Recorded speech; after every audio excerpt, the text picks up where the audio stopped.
Mr. Cole. Thank you very much, Mr. Chairman. Mr. Secretary, again, welcome.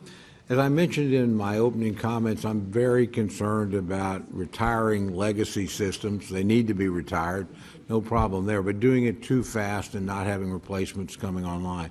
I've got a particular concern where E3s, as my colleagues know, AWACS, there's 31 of them in the fleet, or there were. 15 have been retired since 23. They fly out of Tinker Air Force Base for the most part, which is in my district, hence my parochial, but I think legitimate interest here. Very interested in seeing, and this committee's done some important work in positioning us to acquire and field E7s. It's not a new technology. Our friends in Australia use it. Our friends in the United Kingdom use it. It's much superior to what we have. And so, again, this is one of the areas where we're concerned where we don't have the budget information from OMB we'd like. So I'm curious about what your thoughts are on the platform and replacing them. Do you have any idea about the speed and costs that you're planning to move in that particular area going forward? Well, I appreciate the question, Mr. Chairman. And priorities and decisions are what we're in the business of on the budget side, on the capability side.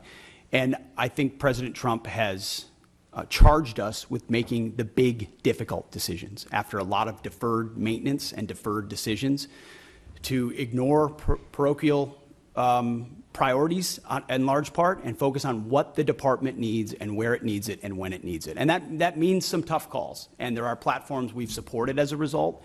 And there's some platforms and systems that we won't support going forward because the services have requested it, or we've identified those are systems and platforms that don't orient toward a future threat. I mean, we've learned a lot from what's happened in Ukraine. We've learned a lot from what China is attempting to do and the systems they're building. So if we have systems and platforms that are not survivable in the modern battlefield, or they don't give us an advantage in a future fight, we have to make the tough decisions right now.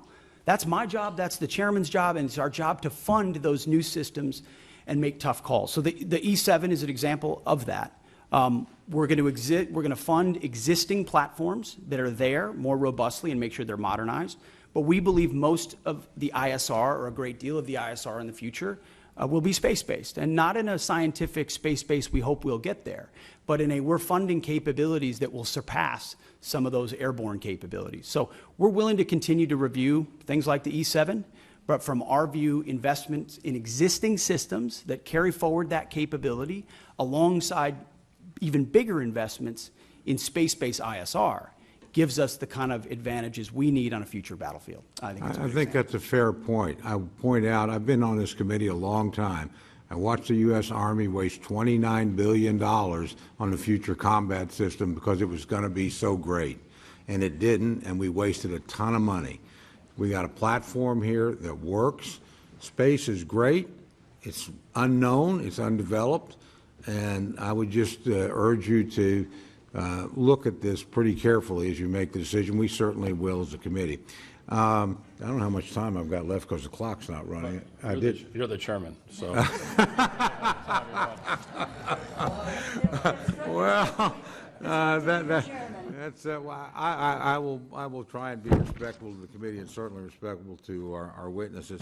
I have one other quick question, if I may, and I think probably a lot of members have had these concerns. Look, I'm largely very much in favor of the hiring freezes and some of the things you've done personnel-wise. So this is not a criticism, but I do hear that we have certain exempt positions like aircraft mechanics, like firefighters. We're having a problem with that. Again, Fort Sill, I got the home and the field artillery and air defense artillery as well. It's a pretty military district. Nobody's being critical, but we're having a hard time getting, these are exempt categories, those filled. Can you sort of tell me where we're at on that? Because these are mission critical people.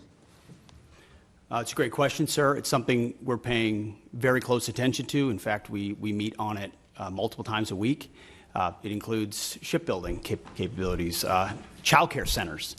There are a lot of positions that affect our industrial base, our capabilities, or our families that we are working diligently to ensure we're getting those exceptions as quickly as possible, those waivers. But we're also trying to do right by right-sizing the civilian force, which has gotten too bloated too fast, and has mostly been right-sized through voluntary separations through DRP. So I acknowledge that, and we can get you a full list of the exemptions as well to make sure you understand where we're making trade-offs. I'd appreciate that very much, Mr. Secretary. Thank you. Thank you, Mr. Chairman. Yield back. Thanks for your courtesy. Thanks. Gentlemen, Mr. Lauro. Thank you very much, Mr. Chairman. I'd like to focus, Mr. Secretary, my question on submarines and our national